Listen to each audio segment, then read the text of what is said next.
Hello everyone, আসসালামু আলাইকুম।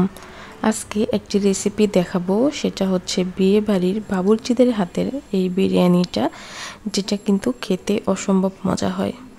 এখানে নিয়েছে আদা, রসুন, জিরা, জয়ফল, জয়ত্রী আর সাদা গোলমরিচ। এখানে আমি পরিমাণটা বলতে পারছি না, কারণ বেশ কিছুটা বিরিয়ানি এখানে রান্না হবে, প্রায় 2 পাতিল। দিয়ে দিল সয়া সস, আর এখানে দিচ্ছে আলু বখরা। এটা খেতে আমার কাছে খুব ভালো লাগে, সেজন্য এই আঙ্কেলের কাছে আমি চাচ্ছিলাম। সে আমাকে অনেকগুলা খেতে দিয়েছিল, কিন্তু আমি সেখান থেকে কিছুটা খেয়েছি। খুবই মজা লাগে, এটা টক মিষ্টি হয়। এই তো।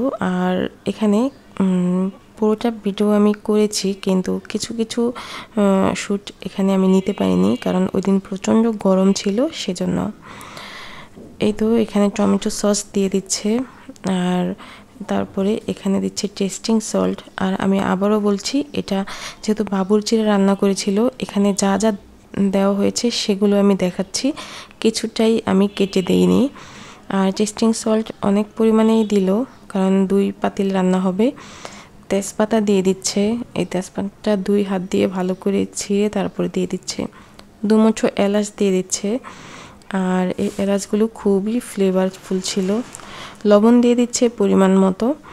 আর এটা কিন্তু মশলাটা আগে রেডি করে নিচ্ছে, তারপরে মাংসের সাথে মিশিয়ে দিবে। আর এখানে দারচিনি দিচ্ছে, দারচিনিও এরকম 2 মুঠের মতো দিয়ে দিচ্ছে।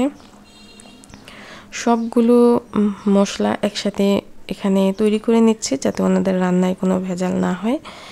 আর এখানে 2 পাতিলের মতো বিরিয়ানি রান্না হবে, সেজন্য একসাথেই সব কিছু সুন্দর করে তৈরি করে নিচ্ছে। এটা হচ্ছে গরুর মাংসটাকে ধুয়ে নিচ্ছে। আর বিরিয়ানিটা কিন্তু সরিষার তেলে রান্না হয়েছিল, সরিষার তেলের মধ্যে পেঁয়াজ কুচি দিয়ে দেওয়া হয়েছে। এখানে হচ্ছে কাঠবাদাম, কাজু বাদাম আর পেস্তা বাদাম একসাথে ব্লেন্ড করে নিয়েছে আধো ভাঙা করে, এটা পরবর্তীতে ব্যবহার করা হবে। মশলাটা কিন্তু কষানো হয়ে গিয়েছে, আর এখানে গরুর মাংসগুলো দিয়ে ভালো করে কষিয়ে রান্না করে নেবে। গরুর মাংসগুলো একসাথেই রান্না করা হচ্ছে, পরবর্তীতে 2 পাতিলে দিয়ে দেওয়া হবে। আর পরিমাণ মতো কাঁচামরিচ দিয়ে দিয়েছে। আর এই তো দেখুন, এখন এখানের মধ্যে চাল দিয়েছে, আর যে ব্লেন্ডার করা বাদামগুলো ছিল ওইগুলো দিয়ে সুন্দর করে রান্না করে নিয়েছে। আর এখানে ঘি দিয়ে দিয়েছে উপরে।